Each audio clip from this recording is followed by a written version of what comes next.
आर्या श्रीमती दुलारी Singh college के YouTube channel पर आप सबका स्वागत है। मैं आपको डीएलएड सेकेंड सेमेस्टर में विज्ञान विषय में जीव विज्ञान पढ़ाऊंगा। पिछले वीडियो में हम आपको मानव शरीर के अंग एवं कार्य जो पाठ का शीर्षक है पाठ 7 पढ़ा रहे थे। उसमें कंकाल तंत्र के बारे में बता रहे थे। तो वीडियो में कुछ गड़बड़ी के कारण कंकाल तंत्र जो हैं सही से नहीं बता पाए। तो आज हम आपको कंकाल तंत्र के बारे में थोड़ा सा जो है उसके संरचना के बारे में आपको दिखा दे रहे हैं। तो आप सभी को इस लेक्चर में पढ़ाए गए पाठ का नोट्स तैयार करना है। तो चलिए शुरू करते हैं। आज का टॉपिक है कंकाल तंत्र के भाग। तो हम आपको इसी संरचना के बारे में बता रहे थे। तो वीडियो में कुछ गड़बड़ी हो गई थी जिससे आपको क्लियर नहीं किया जा सका था। तो आपको बताया था कि कंकाल तंत्र जो होते हैं मुख्य रूप से 2 भागों में बांटा गया है। एक अक्षीय कंकाल, एक अनुबंधी या उपांगी कंकाल। तो अक्षीय मतलब यहाँ अक्ष की बात है, यहाँ से यहाँ तक अक्षीय कंकाल। यानी अक्षीय कंकाल में आपकी खोपड़ी आई और यह वक्ष भाग आया और यह श्रोण भाग गया। यह आया आपके जो है अक्षीय कंकाल के अंदर। यानी जो शरीर की लंब अक्ष पर स्थित, यह शरीर की लंब अक्ष पर स्थित होती है अक्षीय कंकाल। इसके अंतर्गत खोपड़ी, कशेरुकदंड, वक्षी कटहरा, यह कशेरुकदंड है। वक्षी कटहरा में यह वक्ष, पसलियों की हड्डी और उरोस्थ्य और जो है यह जो है अक्षीय कंकाल के अंतर्गत। यानी जो है अक्षीय कंकाल के अंतर्गत खोपड़ी, कशेरुकदंड और जो है यह वक्षी कटहरा यानी पसलियां और उरोस्थ्य आती है। चूंकि श्रोण मेखला जो होती है भी आती है अनुबंधी कंकाल में। अब अनुबंधी कंकाल में अंश मेखला में आपकी जो है यह कंधे की अस्थि होती है, यह अंश मेखला के अंतर्गत आती है। और यह जो श्रोण भाग यानी कूल्हे की भाग होती है, यह श्रोण मेखला, यह भी अनुबंधी कंकाल के अंतर्गत आती है। और हाथ की हड्डी और पैर की हड्डी यह जो होती है अनुबंधी कंकाल के अंतर्गत आती है। तो खोपड़ी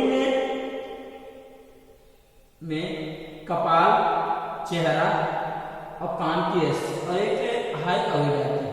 तो खोपड़ी में कपाल में 8 हड्डियां होती हैं। इस कपाल में 8 हड्डियां पाई जाती हैं। चेहरे में 14 हड्डियां पाई जाती हैं। अब कान में जो होती है 6 हड्डियां, 3 इस साइड में, 3 इस साइड में। और एक हड्डी और होती है निचले जबड़े के, यानी की गर्दन के निचले जबड़े और गर्दन के बीच में होती है हाई अवयव। तो कान में तो 3 हड्डी होती है। स्टेपीज, मालियस, इंकस होती है। तो जिसमें स्टेपीज जो होते हैं सबसे छोटी हड्डी होती है। कशेरुकदंड की जो हड्डी होती है, कशेरुकदंड जो होती है वयस्क में तो कशेरुकदंड की हड्डी में 26 हड्डियां पाई जाती है। लेकिन शिशुओं जो होती हैं उसमें पाई जाती हैं 35 हड्डियां। तो कशेरुकदंड की हड्डी को जो है 5 भागों में डिवाइड किया गया, 5 भागों में बांटा गया। एक जो गर्दन में पाई गई उसे ग्रीवा प्रदेश कशेरुक कहा गया, जिसमें 7 अस्थियां आती हैं कशेरुकदंड में। फिर इसके बाद वक्ष भाग पाई जाती है 12 हड्डियां, जिसे वक्ष प्रदेश कशेरुकाएं कहते हैं। फिर इसके बाद कट प्रदेश की कशेरुकाएं होती हैं जो कि कमर भाग में पाई जाती है। फिर इसके बाद त्रिक, कट प्रदेश में 5 हड्डी पाई जाती है। फिर त्रिक और अंतरिक में, जो त्रिक यानी त्रिकास्थ जिसको कहते हैं यह, और अंतरिकास्थ। तो इसमें त्रिकास्थ में कट तो कमर भाग में पाई जाती है और यह जो त्रिकास्थ अंतरिकास्थ होती है यह तो कूल्हे के भाग में स्थित होती है। तो होता क्या है, इसमें त्रिकास्थ में 5 हड्डियां होती हैं आंतरिक प्रदेश कैसे क्या कहते हैं, और अंतरिकास्थ में, जिसको आंतरिक प्रदेश कैसे क्या कहते हैं, इसमें 4 हड्डी होती हैं। लेकिन शिशुओं में 5 और 4 पाई गई, आंतरिकास्थ में 5 और अंतरिकास्थ में 4। लेकिन जब वयस्क होते हैं तो त्रिकास्थ में 5 मिलकर 1 हो जाती है और त्रिकास्थ में 4 मिलकर 1। जिस प्रकार से वयस्क में 26 अस्थियां और शिशु में 33 अस्थियां इसमें पाई जाती हैं। वक्षी कटहरा की बात करते हैं तो उरोस्थ, या जो बीचों बीच हड्डी होती है वक्ष भाग में, इसको उरोस्थ कहते हैं, स्टर्नम कहते हैं। अब इसी से ही लगी हुई 12 जोड़ी पसलियां होती हैं। तो यह आगे की ओर तो उरोस्थ से पसलियां जुड़ी होती हैं और पीछे की ओर जाकर के कशेरुक दंड से जुड़ी होती हैं। तो इस जो पसलियां होती हैं इसको रिब्स कहते हैं। यह 12 जोड़ी होती है। तो पहले से लेकर के जो 7 जोड़ी की पसलियां होती हैं वह तो सीधे उरोस्थ से जुड़ी होती है, स्टर्नम जुड़ी होती है, इनको सत्र पसलियां कहते हैं। फिर 8वीं 9वीं और 10वीं जोड़ी की पसलियां जो होती हैं वह एक साथ जुड़ी होती हैं उरोस्थ से मिलकर, अपने ही ऊपर स्थित होकर के एक साथ इससे जुड़ी होती हैं। इनको जो है असत्य पसलियां कहते हैं। और जो 11वीं 12वीं जोड़ी की पसलियां होती है किसी भी प्रकार से उरोस्थ या स्टर्नम नहीं जुड़ी होती है, इनको प्लाविया तैरने वाली पसलियां कहते हैं। अब यहाँ जो कंधे की अस्थि होती है, एक तो अस्थि चूंकि कंधे के अस्थि में यह तो अब यहाँ तक हमने आप जो है अक्षी कंकाल के बारे में बताया, यानी खोपड़ी में 8 हड्डी, चेहरे में 14, कान में 6 और हाइयावल में 1। फिर कशेरुक दंड में हमने आप बताया कि 26 हड्डी वयस्क में और शिशुओं में 33। और वक्षी कटहरा में उरोस्थ 1 और 24 पसलियां, यानी 12 जोड़ी पसलियां। इस प्रकार से यह तो अक्षी कंकाल की बात हो गई। अब अनुबंधी कंकाल की बात करते हैं, जिसे अक्षी कंकाल को एक्सियल स्केलेटन कहते हैं और अनुबंधी कंकाल को एपेंडिकुलर स्केलेटन कहते हैं। अब जो अनुबंधी कंकाल होती है यह शरीर की लंब अक्ष के दोनों ओर स्थित होती है। लंब अक्ष है, ऐसे लंब अक्ष के दोनों ओर जो स्थित होती है इसको कहते हैं अनुबंधी कंकाल। तो अनुबंधी कंकाल में ऊपर की ओर जो पाई जा रही है कंधे की हड्डी, उसको आप अंश मेखला कहते हैं। इस अंश मेखला में 4 अस्थियां पाई जाती हैं, 2 इस साइड में 2 इस साइड में। एक जो होती है आगे की ओर गर्दन के नीचे जो होती है वो कंधे से जुड़ी होती है, जिसको आप हंसुली की अस्थि कहते हैं, यानी क्लेविकल इंग्लिश में। और पीछे की ओर जुड़ी रहती है एक चपटी जो होती है हड्डी पीठ के पीछे, उसको अंश फलक कहते हैं या स्कैपुला कहते हैं। अब वही स्कैपुला ही जाकर के हाथ की हड्डी से जुड़ी होती है। तो हाथ की जो हड्डी होती है, यानी हाथ की ऊपर की हड्डी को आप कहते हैं ऊर्ध्व शाखाएं, और नीचे जो पैर की हड्डियां होती हैं उसे अधो शाखाएं कहते हैं। तो 2 हड्डियां मिली अंश मेखला, 2 इस साइड में 2 इस साइड में। अब जो श्रोण मेखला होती है, श्रोण मेखला में 2 हड्डी होती है, एक इस साइड में एक इस साइड में। होती क्या है, इसको कागजर बोन या हिप बोन कहते हैं। तो यह आधा भाग इस साइड में चिलमचिनुमा होती है और आधा भाग इस साइड में। तो दोनों भाग मिलकर के आगे की ओर प्यूबिस सिम्फाइसिस नामक जोड़ से जुड़े रहते हैं, यानी श्रोण संधायक नामक जोड़ से। और पीछे की ओर जाकर जुड़े रहते हैं कशेरुक दंड की हड्डी से जुड़े रहते हैं, त्रिकास्थ से जुड़े होते हैं। तो यह जो प्यूबिस यानी कहने में इसकी जो श्रोण मेखला की हड्डी होती है इसको कागजर बोन कहते हैं, हिप बोन कहते हैं। अब यही जाकर के पैर की हड्डी से जुड़ी रहती है। तो हाथ की हड्डी में प्रत्येक हाथ में 30 हड्डियां पाई जाती हैं। तो जिससे यहाँ हाथ के ऊपर की जो हड्डी होती है, जो हाथ के कोहनी के ऊपर के भाग होते हैं इसको ऊपरी बाहु कहते हैं। इसमें एक हड्डी होती है जिसको ह्यूमरस कहते हैं या प्रगडास्थ बोलते हैं हिंदी में। और 2 हड्डियां जो होती हैं वो कोहनी के नीचे होती हैं, जिसको रेडियो और अल्ना बोलते हैं। और फिर इसका कलाई में 8 हड्डियां पाई जाती हैं, जिसको कार्पल्स कहते हैं। हथेली में 5 हड्डियां पाई जाती हैं, तो प्रत्येक हड्डी को मेटाकार्पस कहते हैं। कलाई की प्रत्येक हड्डी को कार्पस और हथेली की प्रत्येक हड्डी को मेटाकार्पस। तो 5 हड्डियां जो होती हैं हथेली में पाई जाती हैं, और 14 हड्डियां जो होती हैं अंगुलियों में पाई जाती हैं। 2 हड्डी अंगूठे में और बाकी अंगुलियों में 3-3 हड्डियां होती हैं, जिसको अंगुलास्थियां या फाइलेंस कहते हैं। तो इस प्रकार से ऊपरी शाखा या ऊर्ध्व शाखा की बात हुई। अब अधोशाखा की बात करते हैं। अधोशाखा में पैर की हड्डी आती है, तो इसमें जो ऊपर की ओर हड्डी होती है, पैर के ऊपर यानी जंघा की हड्डी जिसको कहते हैं, में इसको फीमर कहते हैं। तो यह फीमर शरीर की सबसे बड़ी हड्डी होती है, इसको उर्अस्थि बोलते हैं। तो यह श्रोण मेखला के श्रोण उरुखल से जुड़ा होता है। इसी श्रोण उरुखल नामक गड्ढा होता है। जैसे यहाँ पर ह्यूमरस जो होते हैं ये अंश मेखला के अंशुलूखल में स्थित होता है। अब ये फीमर जो होती है शरीर की सबसे बड़ी हड्डी होती है। तो घुटने के और फीमर के बीच में घुटने में, यानी अब चूंकि फीमर के यहाँ पर घुटना है, घुटने में एक हड्डी होती है जिसे पटेला कहते हैं, और इसके घुटने के ठीक नीचे 2 हड्डी पाई जाती है, जिसे टिबिया और फिबुला बोलते हैं। टिबिया और फिबुला 2 हड्डियां पाई जाती हैं घुटने में। फिर इसके बाद घुटने के नीचे जो होती हैं उसमें टखना होती है, जैसे यहाँ पर कलाई होती है, ऐसे यहाँ पर टखना होती है पैर के पीछे के भाग में। तो उसमें जो होती है 7 हड्डियां पाई जाती हैं, जिसको टार्सल्स कहते हैं। प्रत्येक हड्डी को टार्सल कहते हैं। और तलवे में 5 हड्डी पाई जाती है, तो प्रत्येक हड्डी को मेटाटार्सस कहते हैं। और अंगुलियों में 14 हड्डियां पाई जाती हैं, अंगूठे में 2, और प्रत्येक अंगुलियों में 3-3 हड्डियां होती हैं, जिसको फाइलेंस या अंगुलास्थियां कहते हैं। इस प्रकार से यह कंकाल तंत्र के बारे में आपको बताया कि कंकाल तंत्र में कहाँ-कहाँ कौन-कौन सी हड्डियां पाई जाती हैं। अब आप से बात करते हैं कंकाल तंत्र के कार्य के बारे में। तो कंकाल तंत्र के कार्य क्या है? तो फंक्शन ऑफ स्केलेटल सिस्टम, यानी कंकाल तंत्र के कार्य सिस्टम। तो शरीर में कंकाल तंत्र के कार्य निम्नलिखित हैं।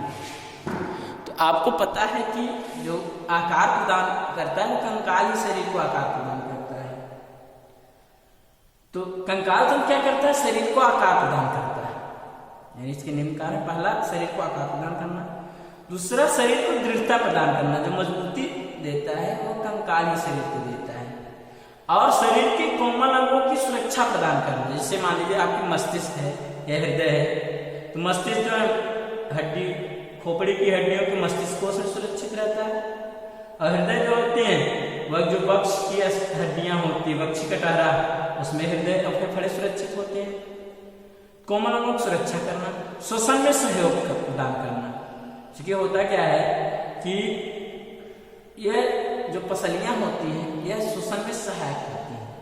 जब अंतर श्वसन करते हैं तो पसलियां थोड़ा सा आगे की ओर खिसक जाती हैं, और फिर इसके बाद जब वायु श्वसन करते हैं तो पसलियां जो होती हैं अपने सामान्य अवस्था में आ जाती हैं, यानी कहने में अंदर की ओर चली जाती हैं।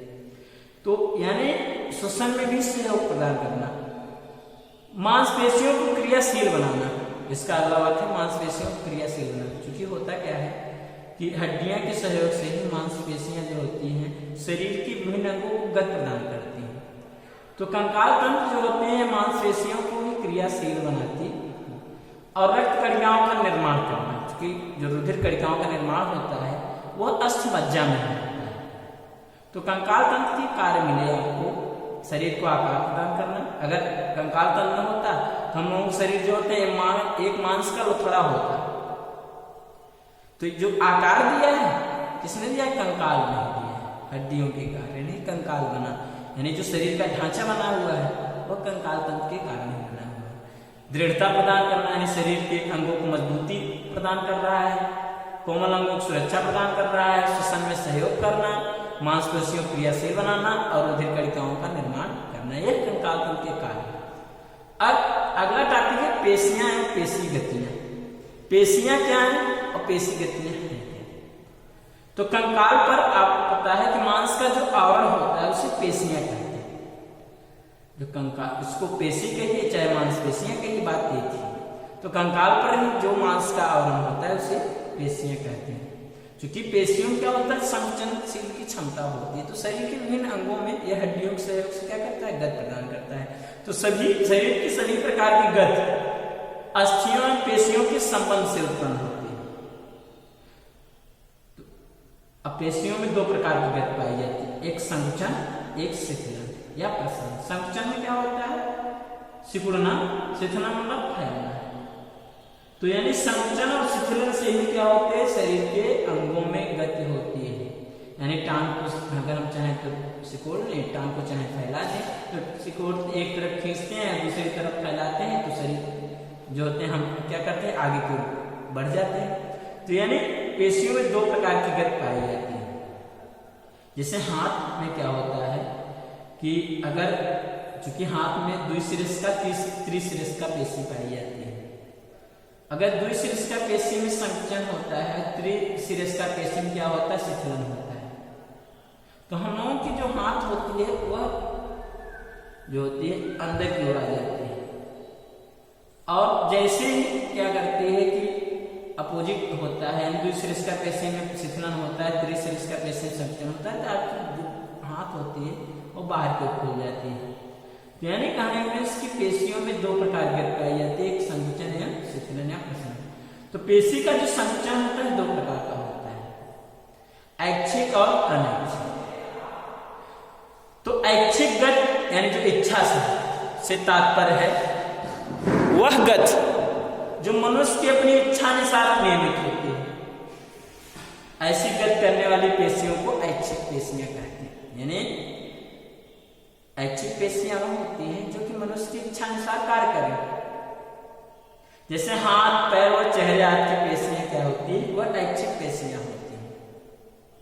यह मनुष्य की इच्छा अनुसार नियमित होती है यानी कार्य करती है। अनैच्छिक गति वाली पेशियां स्वयं ही कार्य करती है, यानी इस पर यानी मनुष्य की इच्छा नियमित नहीं होती, यानी और मनुष्य की इच्छा द्वारा नियमित नहीं होती। जैसे आमाशय, आमाशय क्या होता है, क्योंकि भोजन का पाचन होता है, यानी आमाशय में थमाकुंचन गति होती है जिससे भोजन को मथा जाता है, तो उसमें तो स्वतः हो रहा है कार्य। हृदय क्या करता है, रुधिर को पंप करता है। यानी आज की जो पेशियां होती हैं अनैच्छिक गति वाली पेशियां होती हैं, स्वतः कार्य करती हैं। ऐसी पेशियों को अनैच्छिक पेशियां कहते हैं। तो थोड़ा सा और ऐच्छिक और अनैच्छिक पेशियों की बात कर लेते हैं। ऐच्छिक पेशियां वॉलंटरी मसल्स होती हैं। तो यह पेशियां कंकाल के समस्त भागों से संबंधित होती हैं। जहां जहां हड्डियां पाई जाती हैं वहां जुड़ी होती हैं। यानी ऐच्छिक पेशियां किससे जुड़ी होती है, हड्डियों से जुड़ी होती है, इसलिए इनको कंकाली पेशियां भी कहते हैं। यह अस्त संधियों में गति उत्पन्न करती है। जहां हड्डियों के जोड़ होते हैं उसमें क्या कहते हैं, गति उत्पन्न करते हैं। इनकी गति मस्तिष्क द्वारा नियंत्रित होती है, यानी आपकी इच्छा द्वारा नियंत्रित हो रही है। इनमें अत्यधिक शक्ति होती है और यह तेजी से कार्य कर सकती, किंतु निरंतर कार्य करने के पश्चात इनमें थकावट उत्पन्न हो जाती। अच्छा, ऐच्छिक पेशियों में क्या होती है, जो पेशी ऊतक होते हैं उसमें आड़ी धारियां पाई जाती हैं, जिसके कारण उनको रेखिक पेशियां भी कहते हैं। इसके पहले हमने आपको बताया था। अनैच्छिक पेशियां यानी इनवॉलंटरी मसल्स। अनैच्छिक पेशियां क्या होती है कि गति धीमी परंतु सदैव एक सी रहती है। इसमें क्या होती है, जो गति होती है धीमी होती है लेकिन हमेशा एक समान होती है। इनकी गति पर मस्तिष्क का कोई नियंत्रण नहीं होता। यह बिना रुके दिन रात कार्य करती हैं, फिर भी इनमें थकान उत्पन्न नहीं होती। जो अनैच्छिक पेशियां होती हैं चूंकि स्वतः कार्य करती हैं, इसमें आड़ी धारियां नहीं होती, इनको अरैखिक पेशियां भी कहते हैं। अब पेशी की संरचना की बात करते हैं, स्ट्रक्चर ऑफ मसल्स, यानी पेशी की संरचना कैसी होती है। तो पेशियां विभिन्न प्रकार की होती हैं।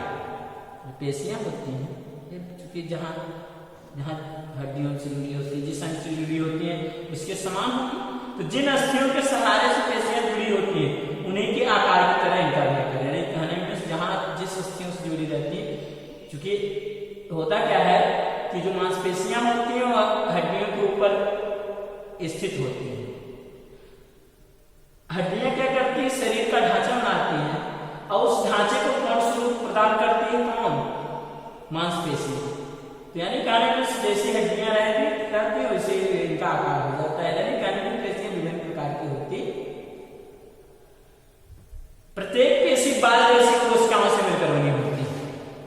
जो प्रत्येक पेशियां होती है बाल के समान कोशिकाओं से बनी होती है। यानी जो पेशी कोशिकाएं होती हैं बाल जैसी रचना होती है।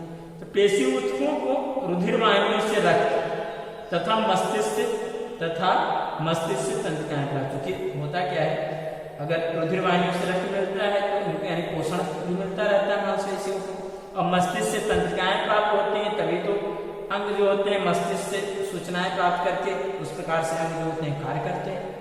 तो प्रत्येक पेशी के 3 भाग होते हैं।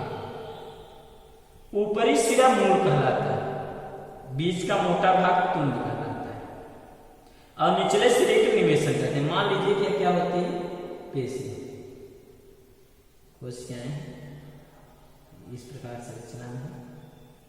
तो इसको तो आप मान लीजिए ये पेशी कोशिकाएं, तो ऊपरी सिरा मान लीजिए कि यह मूल जो हड्डियों से जुड़ा है। यह बीच का भाग क्या होता है, तुंड कहलाता है, तुंड। और जो लास्ट भाग होता है निचले सिरे को क्या कहते हैं, निवेशन।